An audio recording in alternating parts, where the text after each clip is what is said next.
एक नकली अमीर लड़की खुद को सच में रईस दिखाने के लिए पहुंच गई एक नाइट क्लब में। वहां जब शहर के बड़े बिजनेसमैन को बहुत गुस्सा आया तो सारी लड़कियां वहां से भाग गई। बस सारा नाम की एक लड़की कोने में दुबक कर चुपके से मिस्टर हैरी का बिजनेस कार्ड देख रही थी। हैरी को लगा कि वो भी बाकी लड़कियों की तरह सिर्फ पैसे मांगने आई है, तो उसने टशन में बहुत सारा कैश उसके सामने फेंक दिया। लेकिन सारा वहां से नहीं गई। तभी मिस्टर हैरी ने अचानक अपना हाथ देखा तो पाया कि उनकी घड़ी गायब है। सारा ने हिचकिचाते हुए अपने कपड़ों के अंदर से वो घड़ी बाहर निकाली, पर मिस्टर हैरी को गुस्सा नहीं आया, बल्कि उन्होंने वो घड़ी उसे ही तोहफे में दे दी। सारे पैसे समेटने के बाद सारा उनके सामने बैठ गई। वो एक पालतू बिल्ली की तरह उनकी कामयाबी के पुराने किस्से सुनने लगी। भले ही मिस्टर हैरी आज बहुत अमीर थे, पर उन्हें किडनी का कैंसर था और कोई डोनर नहीं मिल रहा था। किसी ने नहीं सोचा था कि ये लड़की इतनी गंभीर होगी। अगले ही दिन सारा उनकी आलीशान हवेली में रहने आ गई। उसे एक नई पहचान देने के लिए मिस्टर हैरी ने उसका नाम बदलकर नैन्सी रख दिया, क्योंकि कानूनन उन्हें 1 साल से ज्यादा पति पत्नी बनकर रहना था, ताकि किडनी डोनेट की जा सके। इसके बाद बिना किसी शोर शराबे के उन्होंने चुपचाप शादी कर ली। इस रिश्ते में न प्यार था और नहीं इज्जत, बस एक सौदा था। लेकिन हैरी ने कभी नहीं सोचा था कि उन्हें सच में उस लड़की से प्यार हो जाएगा। लोगों को शक न हो कि ये एक सौदा है, इसलिए मिस्टर हैरी ने उसके विदेश में पढ़ाई के नकली कागज भी बनवा दिए। वो बाहर की खतरनाक खबरों जैसी बिल्कुल नहीं थी, बल्कि उसका तेज दिमाग देखकर कोई भी हैरान रह जाता। इसके बाद हैरी उसे खूब पैसे देने लगे ताकि वो बड़े ब्रांच की शॉपिंग करे और अपनी इमेज पूरी तरह बदल ले। हर हफ्ते उसका मेडिकल चेकअप भी कराया जाता था ताकि किडनी डोनेट करने में कोई रुकावट न आए। पर ये सब नैन्सी के बड़े प्लान का हिस्सा था। एक दिन जब वो दोनों बातें कर रहे थे तो हैरी ने उसे एक कहानी सुनाई। वो ब्याज पर पैसे देने का काम करते थे। सालों पहले उनके एक दोस्त ने उनसे करोड़ों रुपए उधार लिए थे, पर वो जल्दी ही मर गया। कर्ज तो उसके बेटे को चुकाना था, पर उस बेटे ने अपने पिता की कब्र के पास से एक पेड़ लाकर दिया और कहा कि यही उस कर्ज की कीमत है। मिस्टर हैरी का दिल उसी दिन से बदल गया और वो मान गए। उसके बाद से उन्होंने अपना गुस्सा छोड़ दिया और नेक इंसान बन गए। उन्होंने वो पेड़ अपने आंगन में लगाया ताकि खुद को अच्छा बनने की याद दिलाते रहें। शायद कामयाबी के शिखर पर पहुंचने के बाद यही होता है। अब लोगों का शक दूर करने के लिए ताकि किडनी वाला काम आसान हो जाए, वो नैन्सी को बड़ी पार्टियों में ले जाने लगे और अपने दोस्तों से मिलवाने लगे। लेकिन तभी नैन्सी को लगा कि हैरी की तबीयत ठीक नहीं है, तो वो चुपके से उनके पीछे गई। बाथरूम में हैरी छुपकर अपनी दवाइयां खा रहे थे। तभी अचानक नैन्सी वहां अंदर आ गई। वो नहीं चाहते थे कि कोई उन्हें इतना कमजोर देखे, पर नैन्सी अड़ी रही। वो खुद उनका डायलिसिस करने लगी। इस प्यार और देखभाल को देखकर हैरी को धीरे धीरे उससे सच्चा प्यार हो गया। अब नैन्सी का दूसरा प्लान शुरू हुआ। एक रईस औरत ने उसे चुपके से बताया कि वो उसे एक मजेदार जगह ले जाएगी। नैन्सी इसी मौके की तलाश में थी। वो औरतें एक क्लब में पहुंची। नैन्सी वहां सबसे अलग और बहुत मासूम लग रही थी। तभी एक लड़का जो खुद को लड़कियों का खिलाड़ी समझता था उसके पास आकर बैठ गया। उसे लगा कि वो नैन्सी को भी बाकी रईस औरतों की तरह फंसा लेगा, पर उसे क्या पता था कि नैन्सी खुद एक शिकारी है। ड्रिंक्स के दौरान जैक ने अपनी पुरानी चाल चली और चुपके से उसकी गाड़ी की चाबियां चुरा ली। नैन्सी ने उसके जाल में फंसने का नाटक किया और उसे मिलने बुलाया। जब जैक उसके बंगले पर पहुंचा तो नैन्सी नंगे पैर बाहर आई। उसने कहा कि वो अपने पति से छुपकर बाहर आई है। जैक को लगा कि वो भी बाकी औरतों की तरह उस पर लट्टू हो गई है। इसके बाद वो दोनों एक छोटे से ढाबे पर गए। वहां जैसे ही हैरी का नाम आया, जैक बुरी तरह डर गया। वहां ऐसा कोई नहीं था जो मिस्टर हैरी को न जानता हो। शहर के लगभग हर इंसान ने उनकी कंपनी से उधार ले रखा था, यहाँ तक कि जैक पर भी उनका बहुत कर्ज था। बात संभालने के लिए वो नैन्सी की खूबसूरती की तारीफ करने लगा। नैन्सी ने पूछा, क्या तुम वाकई सिर्फ खाना खाने आए हो या मुझे आजमाना चाहते हो? साइलेंस। ये जगह उसे काफी सस्ती लग रही थी। जैक ने कभी नहीं सोचा था कि नैन्सी का उसके साथ कोई चक्कर चलाने का इरादा नहीं है। उसकी दाल पहली बार नहीं गली। नैन्सी ने वहां पैसे दिए और बाकी पैसे जैक के लिए छोड़ दिए। फिर वो बिना पीछे मुड़े अपने घर की तरफ चल दी। नैन्सी के घर जाने के बाद जैक ने उसे बहुत सारे मैसेज किए, पर नैन्सी ने एक का भी जवाब नहीं दिया। जैक अब उसके पीछे पागल हो चुका था और अक्सर रात को वहां आ जाता। नैन्सी उसकी बातों से हैरान रह गई। जैक को भी अपनी गलती का एहसास हुआ और उसने बात को मजाक में टालने की कोशिश की। तभी नैन्सी ने अचानक अपनी कीमती घड़ी उतारकर जैक को दे दी। इसकी कीमत उसकी महीनों की कमाई से भी ज्यादा थी, इसलिए उसने इसे लेने से मना कर दिया। पर नैन्सी ने साफ कह दिया, पसंद नहीं तो फेंक दो। जैक एकदम खामोश हो गया। कर्ज वसूलने वाले उसे परेशान कर रहे थे, फिर भी उसने वो घड़ी नहीं बेची। इसके बाद वो दोनों अक्सर मिलने लगे और साथ में नैन्सी की पसंद के नूडल्स और खाना खाने लगे। एक दिन पानी पीते वक्त जैक ने उसके हाथ पर सुई के निशान देखे। उसे लगा कि ये चेकअप के निशान है, पर जैक को शक हुआ कि मिस्टर हैरी उसे टॉर्चर कर रहे हैं। रईस लोगों में ये आम बात थी। नैन्सी का मकसद पूरा हो गया। वो खुद को बेबस दिखाना चाहती थी ताकि जैक उसके प्यार में पड़ जाए। आखिरकार उन्होंने हैरी को खत्म करने का प्लान बनाया। यही उसकी असली चाल थी, आखिरी वक्त पर हैरी को बचाकर उनका पूरा भरोसा जीतना। उसने कहा, मैं एम्बुलेंस बुला रही हूँ, आप बस हिम्मत रखिए। उसने रोते हुए ऐसा नाटक किया कि हैरी को उस पर पूरा यकीन हो गया। उसके इस ड्रामे ने हैरी का सारा शक खत्म कर दिया और होश में आने के बाद नैन्सी ने सबसे पहले हैरी का ही हाल पूछा। इसी बात से खुश होकर मिस्टर हैरी ने एक बड़ा फैसला लिया। वो अब नहीं चाहते थे कि नैन्सी अपनी किडनी दे। उन्होंने वकील बुलाकर अपनी सारी जायदाद नैन्सी के नाम कर दी। असल में नैन्सी का अंतिम लक्ष्य यही था। वो अपना खुद का एक बड़ा बिजनेस साम्राज्य खड़ा करना चाहती थी। तो उनके एक आदमी ने नैन्सी को पहचान लिया। उसका असली नाम आया था और उसने भी हैरी से कर्ज लिया था और फिर गायब हो गई थी। अब माया के लौटने का मकसद साफ था। जब ये खबर हैरी तक पहुंची तो उन्हें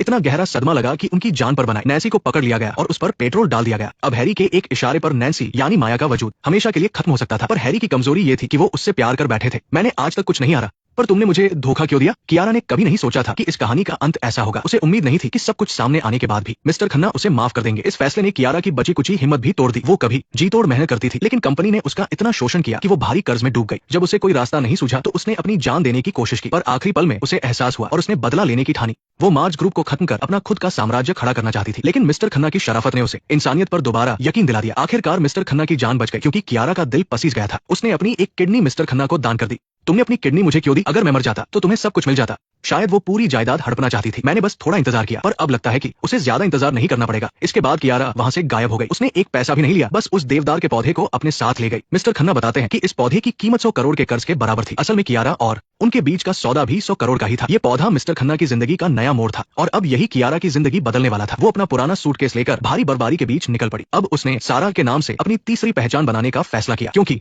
उसकी नई पहचान का मतलब ही नई शुरुआत था। उसने खुद को बाड़ो ब्रांड की एशियाई क्षेत्र की प्रेसिडेंट के रूप में पेश किया। अफवाह थी कि ये ब्रांड यूरोपीय राजघरानों के लिए लग्जरी सामान बनाता है, लेकिन किसी ने भी आज तक इसकी असली फैक्ट्री नहीं देखी थी। न ही कोई इस ब्रांड के बारे में ज्यादा जानता था। इसलिए सारा ने इंटरनेट का सहारा लिया ताकि वो खुद को कोरिया में बाड़ो की प्रेसिडेंट के तौर पर मशहूर कर सके। उसने अपनी इस पहचान का इस्तेमाल करके नॉक्स ब्रांड के मिस्टर शर्मा से 100 करोड़ रुपए ऐंठ लिए और मार्ज ग्रुप की मिसेज कपूर भी उसके जाल से नहीं बच पाई। आर्यन अब उसका सबसे खास मोहरा बन चुका था। सारा ने उसे मदद के लिए एक मैसेज भेजा और आर्यन तुरंत वहां पहुंच गया। उसे लगा कि उस वक्त मिस्टर खन्ना को मारने की कोशिश के दौरान सारा ने ही उसकी जान बचाई थी, पर वो नहीं जानता था कि असली खिलाड़ी कौन है। सारा चाहती थी कि आर्यन अपनी खूबसूरती से मिसेस कपूर को जाल में फंसाए, पर आर्यन उस उम्रदराज औरत के करीब जाने से हिचकिचा रहा था। उसने कहा, दीदी मुझसे ये नहीं होगा। हालांकि वहाँ बड़े बड़े अधिकारी और रसूखदार लोग शामिल थे, लेकिन सारा का इरादा पक्का था। उसने आर्यन को समझाया कि उसे अपनी पहचान बदलनी होगी। तुम्हें अपनी झिझक छोड़कर आगे बढ़ना होगा, क्योंकि कामयाबी के लिए कभी कभी मुखौटे पहनने पड़ते हैं। सारा की मिन्नतें देखकर आखिरकार आर्यन मान गया और उसने मिसेस कपूर को अपनी बातों में ऐसा फंसाया कि वो बेहद खुश हो गई। आर्यन को अपने पास रखने के लिए उन्होंने उसे अपना पर्सनल ड्राइवर बना लिया। आखिरकार एक दिन आर्यन को मिसेस कपूर की एक अजीब आदत का पता चला। वो जब भी बाथरूम जाती थी तो अपने फोन की रिकॉर्डिंग चालू कर देती थी ताकि वो सुन सके कि उनके पीछे लोग उनके बारे में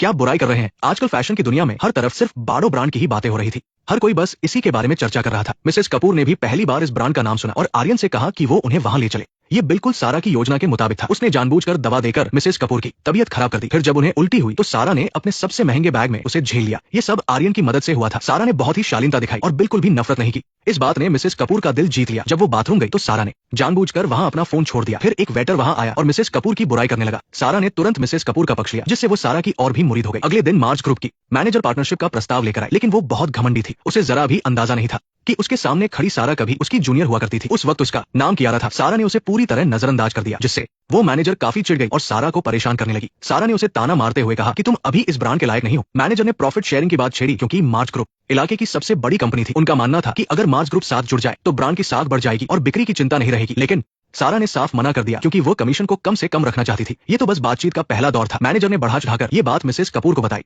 पर हैरानी की बात थी कि मिसेस कपूर ने सारा की शर्तों को मान लिया। इसके बाद आर्यन की मदद से सारा फिर से उसी बार में पहुंची जहां मिसेस कपूर अक्सर जाती थी। किस्मत से दोनों की पसंद की शराब एक ही थी। बातों बातों में मिसेस कपूर को लगा कि सारा बिल्कुल वैसी ही है जैसी वो अपनी जवानी के दिनों में थी। इस वजह से वो सारा को और भी पसंद करने लगी। जब सही मौका आया तो सारा ने मार्ज ग्रुप के साथ जुड़ने की बात की। उसने कहा कि दूसरी कंपनियां उनसे भी कम कमीशन मांग रही है। सारा ने बड़ी चालाकी से कहा कि शायद मार्ज ग्रुप के अंदर ही कोई गद्दार है जो जानकारी लीक कर रहा है। उसने सलाह दी कि मिसेस कपूर को अपने स्टाफ की जांच करनी चाहिए। अगर आपको अंदर की बातें जाननी है तो आपको अपनी जनरल मैनेजर पर नजर रखनी चाहिए। ये सुनकर मिसेस कपूर सोच में पड़ गई। अगले ही दिन मैनेजर को नौकरी से निकाल दिया गया। सारा ने अपने रास्ते का एक बड़ा कांटा हटा दिया था। बाद में आर्यन उससे मिला और कहा कि वो सारा जो कभी बहुत मासूम थी अब कितनी बेरहम हो गई है। वो नहीं जानता था कि पहली मुलाकात से ही वो खुद भी सारा के जाल में फंस चुका है। कुछ ही दिनों बाद मिसेस कपूर ने सारा को बुलाया और दुकान सजाने के लिए पैसे भी दिए। तभी वहाँ एक ऐसी औरत आई जिसकी किसी को उम्मीद नहीं थी। उसके पैर पर बिल्कुल सारा जैसा ही टैटू था। उसने दावा किया कि वही असली सारा है और उसने वहाँ काफी हंगामा किया। मिसेस कपूर के आदमियों ने कहा कि ये औरत बस मुसीबत खड़ी करने आई है और वो इसे संभालेंगे, लेकिन सारा ने उन्हें रोक दिया और कहा, मैं इसे खुद संभालूंगी, आप फिक्र न करें। मिसेस कपूर ने कहा कि वो फिक्र क्यों न करें, क्योंकि उनके स्टोर का नाम खराब हो रहा है। अगर एग्रीमेंट से पहले कुछ गलत हुआ तो दोनों के लिए मुश्किल होगी। सारा ने जवाब दिया, आपका दखल न देना ही मेरी सबसे बड़ी मदद होगी। मिसेस कपूर को भी ये बात सही लगी। अभी उनके बीच कोई कानूनी समझौता नहीं हुआ था, इसलिए उन्हें ज्यादा बीच में नहीं पड़ना चाहिए था। असल में सारा जानती थी कि वो औरत कौन है। मिस्टर खन्ना को छोड़ने के बाद उसे एक वर्कशॉप में एक बहुत ही हुनरमंद लड़की मिली थी। वो लड़की माया थी, जो हूबहू नकली ब्रांडेड सामान बनाने में माहिर थी। उसी दिन से सारा ने माया को तैयार करना शुरू किया। मामूली सामान से लेकर महंगे लेदर के काम तक माया ने सब कुछ बहुत जल्दी सीख लिया। वो सारा को अपनी प्रेरणा मानने लगी थी। सारा ने उसे बाड़ो ब्रांड के बारे में कुछ नहीं बताया, बस उसे अपना काम अच्छी तरह सीखने को कहा। माया की कमाई अब पहले से कहीं ज्यादा थी। चूंकि माया के पास कागजात नहीं थे, इसलिए वो बाहर काम नहीं कर सकती थी। यही वजह थी कि माया ने पूरी लगन से काम किया। उसने सारा की उम्मीदों पर खरा उतरते हुए बेहतरीन और खूबसूरत बैग तैयार किए। माया को हमेशा अपने पास रखने के लिए सारा ने उसे काफी पैसे दिए, पर उसे क्या पता था कि वह एक आस्तीन का सांप पाल रही है। क्या तुम भी ऐसी जगह काम करके खुद को छुपा रही हो? नहीं, मेरी बात अलग है। मैं तो बस मजाक कर रही थी। बचपन में मैं वहां से भाग गई थी, क्योंकि तब मेरे पास कोई कागजात नहीं थे, इसलिए मेरा पहचान पत्र भी नहीं बन पाया। माया के दुख भरे बचपन की कहानी सुनकर सारा को उससे और हमदर्दी होने लगी। दोनों की कदकाठी और शक्ल काफी मिलती थी, इसलिए उसने माया को अपनी जगह ड्रेस की फिटिंग चेक करने भेज दिया। क्योंकि सारा के पास समय कम था, लेकिन उसे अंदाजा नहीं था कि इससे माया के मन में लालच बढ़ जाएगा। डिजाइनर भी उसे पहचान नहीं पाया और माया को ही सारा समझ बैठा। हालांकि माया ने समझाने की कोशिश की, पर वहां मौजूद शख्स की तारीफ सुनकर वो रुक गई। बाद में सारा ने उसे एक तोहफा भी दिया। क्योंकि माया के पास कोई पहचान पत्र नहीं था तो उसके पास अब तक अपना फोन भी नहीं था। सारा उसे लाइब्रेरी ले जाती ताकि वो अपनी जानकारी बढ़ा सके, पर उसे क्या पता था कि वो जितना ज्यादा सीख रही थी उतना ही सारा की जगह लेने के करीब पहुंच रही थी। जब उसे पता चला कि बैंक खाता सारा के नाम पर खुला है तो उसे लगा कि वह सारा बनने के एक कदम और करीब आ गई है। सारा ने उस पर भरोसा करके अपने बीते कल के बारे में भी सब बता दिया। अब माया का रुतबा बढ़ गया था और वो पूरे वर्कशॉप की इंचार्ज बन गई। पर एक दिन अचानक उसे एक बटुआ मिला जो सारा गलती से वहां भूल गई थी। ये देख कि कोई उसे देख नहीं रहा, माया ने वो बटुआ अपनी जेब में रख लिया। इसके बाद उसने सारा के कार्ड से जमकर खरीदारी की। 6 महीने बाद सारा को इस बात का पता चला। जब वो घर लौटी तो माया आईने के सामने खड़ी होकर उन कीमती चीजों को निहार रही थी। वो पागलपन की हद तक खुद को सारा समझने लगी थी। जब वो अपने ख्यालों में खोई थी तभी अचानक दरवाजे पर दस्तक हुई। माया ने खिड़की से देखा कि सारा दरवाजे पर खड़ी है। वो घबरा गई और जल्दी जल्दी सामान छुपाने लगी। फिर उसने सारा को अंदर आने दिया, लेकिन वो अपने कान की बाली उतारना भूल गई थी। सारा ने सब देख लिया पर कुछ नहीं कहा। अगले दिन माया हमेशा की तरह शॉपिंग करने गई, लेकिन इस बार उसे अंदर नहीं जाने दिया गया। माया को अंदाजा नहीं था कि उसे पकड़ लिया जाएगा, फिर भी वो अकड़ में वहां बैठी रही। दरअसल सारा उसे सुधरने का एक मौका देना चाहती थी, पर माया को अपने किए पर कोई पछतावा नहीं था। उसे शक होने लगा कि सारा ने उसे इतनी आसानी से क्यों छोड़ दिया, जरूर कोई दाल में काला है। तभी उसने एक बड़े शोरूम के बाहर लोगों की लंबी कतार देखी। हैरान होकर माया अंदर गई और देखा कि उसका बनाया हुआ डिजाइन सबसे खास और महंगी जगह पर रखा गया है। उसे पता चला कि उसके एक डिजाइन की कीमत 50 मिलियन है, जबकि उसकी महीने की तनख्वाह उसके सामने कुछ भी नहीं थी। माया फिर से गुस्से से भर गई। वो गुस्से में घर पहुंची तो देखा कि उसका सारा सामान बाहर पड़ा है। सारा वहां पहले से ही उसका इंतजार कर रही थी। जब माया की चोरी पकड़ी गई तो वो भी अपने असली रूप में आ गई। क्या मैं ऐसा नहीं कर सकती जो तुम्हारे पास है? क्या वो मेरा नहीं हो सकता? हमने 1 साल साथ काम करने का वादा किया था। अगर तुम्हें काम ही करना था तो तुम्हें मेरा करियर बर्बाद नहीं करना चाहिए था। तुम्हें सही रास्ते पर चलना चाहिए था, पर अब देखो क्या हाल हो गया है। अब सिर्फ तुम ही बची हो। तुम मेरे साथ ऐसा नहीं कर सकती। मैंने अपने मालिक के लिए जो किया वो तुम्हारी वजह से था। किसी को अंदर मत आने दो, चुपचाप बाहर जाओ। हमारे पास क्या नहीं था, तुमने सब क्यों बर्बाद कर दिया? क्या तुम अभी अपनी जिद पर अड़ी रहोगी? उन दोनों का रिश्ता अब पूरी तरह टूट चुका था, पर माया अब रईसी का स्वाद चख चुकी थी। क्या वो फिर से अपनी पुरानी जिंदगी में लौट पाएगी? अगले दिन माया बिल्कुल सारा की तरह तैयार हुई। उसने बिजनेस पार्टनर्स को एक शिकायत पत्र भी भेजा और सारा सामान समेट लिया। वो पूरी तरह से सारा बनना चाहती थी। तभी ब्रांड के नए स्टोर के उद्घाटन पर जैक वहां अचानक आ गया। उसे अब समझ आया कि सारा उसका इस्तेमाल कर रही थी। तुम्हें आखिर कितना पता है? नहीं नहीं नहीं नहीं, बिल्कुल नहीं। तुम्हें मेरे साथ ऐसा नहीं करना चाहिए था। अगर मैं ऐसा न करती तो क्या तुम मुझ पर भरोसा करते? अगर हमारा बिजनेस का रिश्ता न होता तो क्या तुम मेरी मदद करते? क्या तुमने मेरी गाड़ी की चाबियां नहीं चुराई थी? क्या ये सब मेरी वजह से हुआ? क्या तुम यही कहना चाहते हो? मेरा मतलब है, जैक उसे डांट नहीं रहा था बल्कि चाहता था कि सारा ये सब छोड़कर उसके साथ यहाँ से दूर चली जाए। पर सारा ने रानी बनने की ठान ली थी। उसका मानना था कि सिर्फ दौलत ही उसे कभी धोखा नहीं देगी। तभी वहां चेयरमैन आर्यन आ गए। सारा ने ऐसे दिखाया जैसे कुछ हुआ ही न हो और चेयरमैन से बातें करने लगी, पर उसकी हरकतों ने जैक का दिल तोड़ दिया था। जैक बाहर आया और चेयरमैन के साथ खड़ा हो गया। लगता है उसने अपना फैसला कर लिया था। खामोशी। सारा को अंदाजा नहीं था कि उसकी सारी मेहनत जैक की वजह से मिट्टी में मिल जाएगी। कीमत अब कई गुना बढ़ चुकी थी। सारा वक्त मांगना चाहती थी, पर चेयरमैन आर्यन ने साफ कह दिया कि पार्टी खत्म होने से पहले उन्हें जवाब चाहिए, वरना वो इस ब्रांड को। सारा बहुत परेशान होकर कोई रास्ता ढूंढ रही थी। बात सिर्फ पैसों की नहीं थी, बल्कि चेयरमैन विल्सन से हारना उसे बर्दाश्त नहीं था। उसकी आज जो भी हालत थी वो सब चेयरमैन विल्सन की मार्च ट्रेडिंग कंपनी की वजह से थी। धीरे धीरे उसकी नफरत चेयरमैन विल्सन पर और बढ़ती गई। लेकिन मुसीबत कभी अकेले नहीं आती। जब वो पार्टी में वापस पहुंची तो वहां बिल्कुल उसके जैसे कपड़े पहने एक औरत खड़ी थी जिसका नाम माया था। माया उसे उकसा रही थी और इस मौके का फायदा उठाकर वो पूरी तरह सारा की जगह लेना चाहती थी। दोनों एक सुनसान कमरे में चली गई, लेकिन फिर जो हुआ उसकी किसी ने उम्मीद नहीं की थी। माया ने अचानक हमला कर दिया। उसने सोचा कि अब आर पार का फैसला कर ही लिया जाए और सारा को खत्म कर दिया जाए। मैं घर आ चुकी हूँ। यहाँ सफाई करते समय कुछ चीजें गायब मिली। बहुत मेहनत बेकार गई। उस दरवाजे के पीछे मैं सैकड़ों लोगों को जानती हूँ। क्या उनमें से कोई एक भी ऐसा है जो मालिक को जानता हो? मालिक अब नहीं रहे। क्या अब कोई और मिल सकता है? किसे पता था कि माया ने इस दिन के लिए पूरी तैयारी कर रखी थी। उसे बस सारा को रास्ते से हटाना था और फिर कुछ समय के लिए गायब हो जाना था। वो प्लास्टिक सर्जरी का बहाना बनाकर सबकी आंखों में धूल झोंक सकती थी। वैसे भी सारा की असली पहचान की परवाह किसे थी? लोग तो बस बाड़ो ब्रांड को जानते थे और माया में वो काबिलियत थी कि वो बाड़ो ब्रांड को संभाल सके। दोनों औरतों के बीच हाथापाई के दौरान माया का सिर अचानक मेज से टकरा गया। सारा घबरा गई और उसने उसकी सांसें जांची। पता चला कि माया सिर्फ बेहोश हुई थी। थोड़ी देर सोचने के बाद सारा ने फैसला किया कि अब पीछे हटने का कोई फायदा नहीं। उसने माया को हमेशा के लिए खत्म करने की ठान ली। उसने जानबूझकर माया का चेहरा बुरी तरह बिगाड़ दिया ताकि उसकी पहचान न हो सके। वैसे भी माया का कोई सरकारी रिकॉर्ड नहीं था, इसलिए पुलिस को भी कुछ पता नहीं चलता। सारा ने सावधानी बरतते हुए माया की लाश को एक बड़े बक्से में डाल दिया। उसने चेयरमैन विल्सन के नाम का इस्तेमाल करके उस बक्से को मार्च ट्रेडिंग कंपनी में पहुंचा दिया। फिर आधी रात को उसने चुपके से वो बक्सा वहां से निकाला और उसे गंदे नाले में फेंक दिया। उसे लगा कि अगर लाश मिली भी तो किसी को उस पर शक नहीं होगा, पर उससे एक बड़ी गलती हो गई। उसने ये चेक नहीं किया कि माया मर चुकी है या नहीं। माया की सांसें चल रही थी। वो लड़खड़ाते हुए नाले के मुहाने तक पहुंच गई। वो चोट से नहीं मरी थी, बल्कि कड़ाके की ठंड की वजह से उसकी मौत हो गई। कुछ समय बाद एक लड़की को वो लाश मिली। पैर के टैटू की वजह से सबने उसे सारा समझ लिया। लेकिन जब जांच आगे बढ़ी तो मिस्टर हैरी ने कबूल किया कि उनका किडनी ट्रांसप्लांट हुआ था और वो किडनी सारा नहीं दी थी जिसे वो नैन्सी के नाम से प्यार करते थे। लेकिन अस्पताल से सारे मेडिकल रिकॉर्ड गायब हो गए थे, इसलिए दोबारा जांच मुमकिन नहीं थी। शायद वे रिकॉर्ड्स मिस्टर हैरी नहीं सारा की मदद के लिए गायब किए होंगे। ये सिर्फ एक अंदाजा है, क्योंकि कहानी में इस बारे में साफ साफ कुछ नहीं बताया गया है। पोस्टमार्टम रिपोर्ट से पता चला कि मरने वाली औरत का कभी कोई ऑपरेशन नहीं हुआ था। इसका मतलब एक ही था कि सारा अभी जिंदा है। जैसे ही पुलिस गिरफ्तारी का वारंट जारी करने वाली थी तभी वहां सारा खुद पहुंच गई और उसने सरेंडर कर दिया। ये